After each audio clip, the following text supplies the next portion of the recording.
sophisticated countenance of the little brown Faust Capoul, who was vainly trying, in a tight purple velvet doublet and plumed cap, to look as pure and true as his artless victim. Newland Archer, leaning against the wall at the back of the club box, turned his eyes from the stage and scanned the opposite side of the house. Directly facing him was the box of old Mrs. Manson Mingott, whose monstrous obesity had long since made it impossible for her to attend the opera, but who was always represented on fashionable nights by some of the younger members of the family. On this occasion the front of the box was filled by her daughter-in-law, Mrs. Lovell Mingott, and her daughter, Mrs. Welland, and slightly withdrawn behind these brocaded matrons sat a young girl in white, with eyes ecstatically fixed on the stage lovers. As Madame Nilsson's "Mamma" thrilled out above the silent house, the boxes always stopped talking during the daisy song.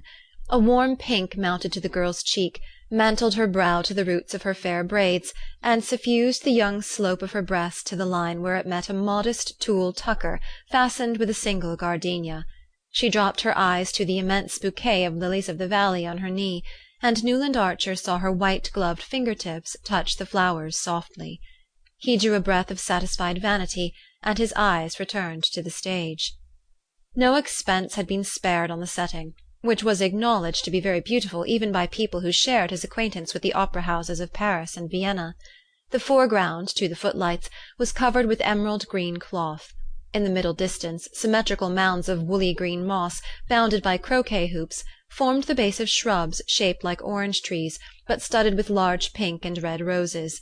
Gigantic pansies, considerably larger than the roses, and closely resembling the floral pen-wipers made by female parishioners for fashionable clergymen, sprang from the moss beneath the rose-trees. And here and there a daisy grafted on a rose-branch flowered with a luxuriance prophetic of Mr. Luther Burbank's far-off prodigies.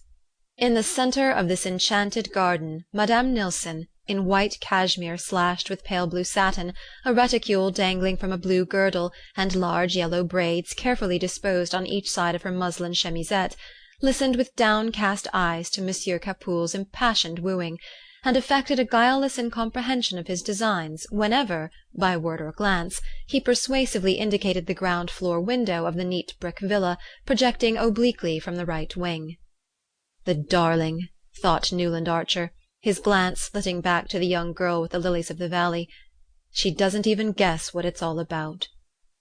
And he contemplated her absorbed young face with a thrill of possessorship in which pride in his own masculine initiation was mingled with a tender reverence for her abysmal purity. "We'll read Faust together, by the Italian lakes," he thought, somewhat hazily confusing the scene of his projected honeymoon with the masterpieces of literature which it would be his manly privilege to reveal to his bride. It was only that afternoon that May Welland had let him guess that she "cared," New York's consecrated phrase of maiden avowal, and already his imagination, leaping ahead of the engagement ring, the betrothal kiss, and the march from Lohengrin, pictured her at his side in some scene of old European witchery. He did not in the least wish the future Mrs. Newland Archer to be a simpleton.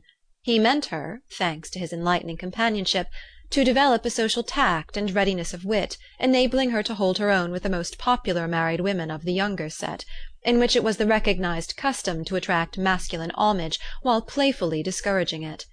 If he had probed to the bottom of his vanity, as he sometimes nearly did, he would have found there the wish that his wife should be as worldly wise and as eager to please as the married lady whose charms had held his fancy through 2 mildly agitated years, without, of course, any hint of the frailty which had so nearly marred that unhappy being's life, and had disarranged his own plans for a whole winter.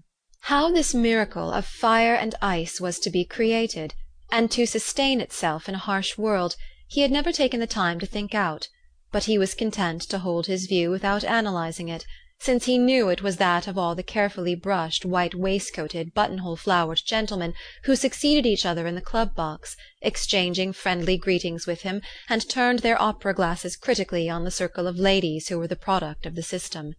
In matters intellectual and artistic, Newland Archer felt himself distinctly the superior of these chosen specimens of old New York gentility. He had probably read more, thought more, and even seen a good deal more of the world than any other man of the number.